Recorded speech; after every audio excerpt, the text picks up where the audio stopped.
dialogue, and I just kind of wanted to try it out and challenge myself and try to have minimal dialogue. It turned out well. And is Gino and Melissa here?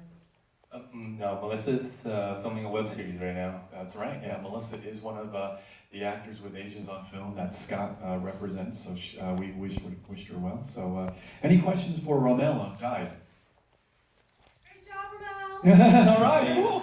All right, let's give Rommel a hand, everybody. Howard, where's Howard? There you go. Okay.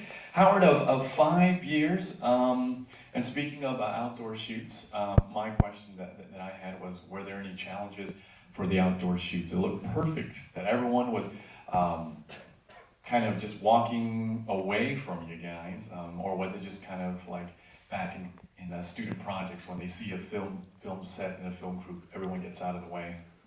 Did you have permits for it, did you? It was like a public festival that was going on. Oh, okay. So for me, I kind of just looked for an open spot and told my actor and actresses just go there and walk towards me. Yeah, I like the near and far angles that you had. So I kind of looked good for colors too, by the way. The night scene, kind of the same thing with Rommel. Was that staged, or was it really the crickets that were so like real? No, I added that in. Oh, no, that's totally fine. I mean, I fell for it, but you know that's kind of what we do in our courses. We kind of critique and take a look at it. So, what kind of came up with the concept of this? I would say I kind of based a lot of it kind of on my own personal feelings and kind of things that I went through in my life too, as far as... Was it 5 years, the timeline for you personally too? Coincidentally, it was. Like, when I wrote it, I didn't intend for it to be, but it just happened to be, it was. Oh, that's fine. Yeah. Okay, great. Well, Howard, in lieu of 5 years, any questions before we give him a round of applause? I have a question. Yeah, Tyler, go ahead, give him the mic so we can get him on the video recording. It looked like you had a crane shot at one point. Did you have a crane, or did you replicate that somehow? Yeah, we actually used the jib for that shot. Oh. Yeah. Nice. Cool. Well, Howard, in lieu of 5 years, everybody. Howard. Jonathan Lee or Justin Long.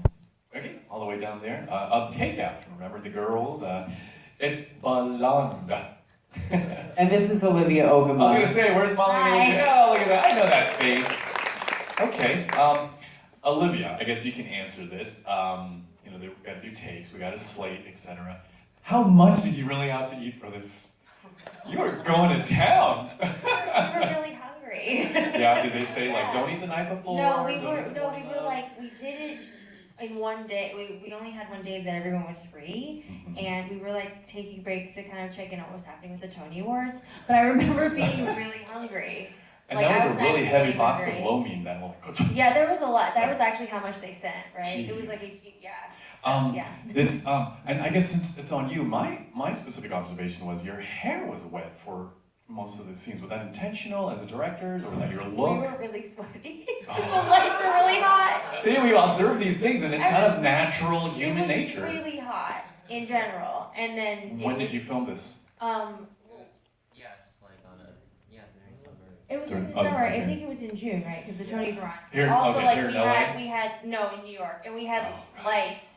So we also had lights, Right. and they kept being like, "You're too shiny, you're too shiny." And you were sitting, which Yeah. you gotta be still. And, the way you held the chopsticks, was that a direction? I've known them for a long time. Me and him met doing a production in Miss Saigon like 5 years ago. Okay. That's how I actually. You used really chopsticks. hold it like that. And my father is actually a sushi chef, so all that was real. Like that's how I use them, and everyone makes fun of me. My dad's a sushi chef, and I don't use them. You know, when I was looking at it, it actually scoops much more. Yeah, So I totally agree it's with like you. really. Do we have questions for Jonathan and Justin, audience?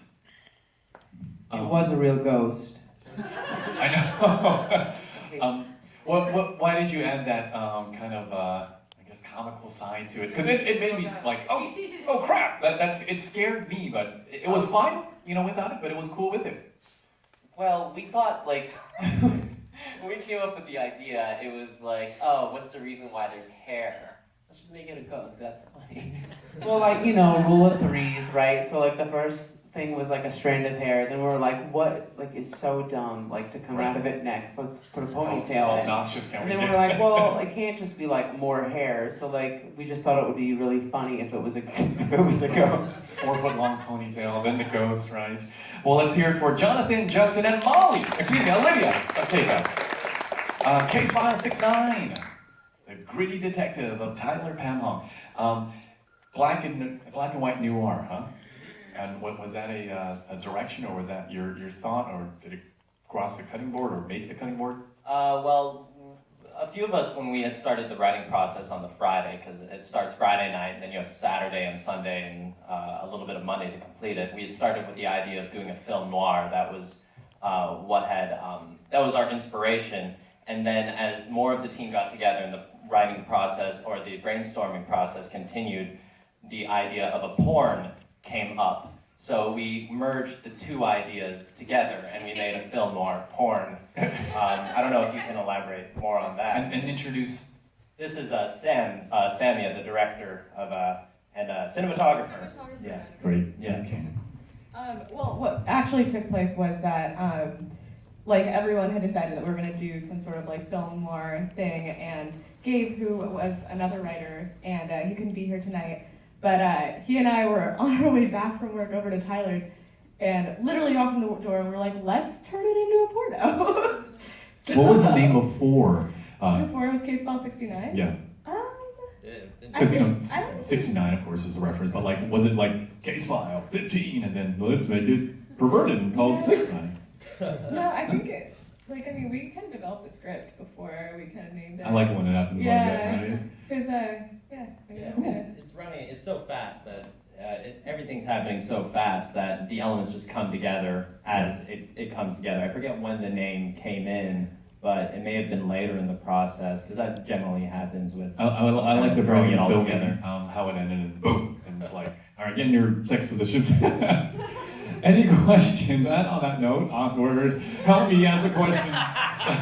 But any questions for case file 69?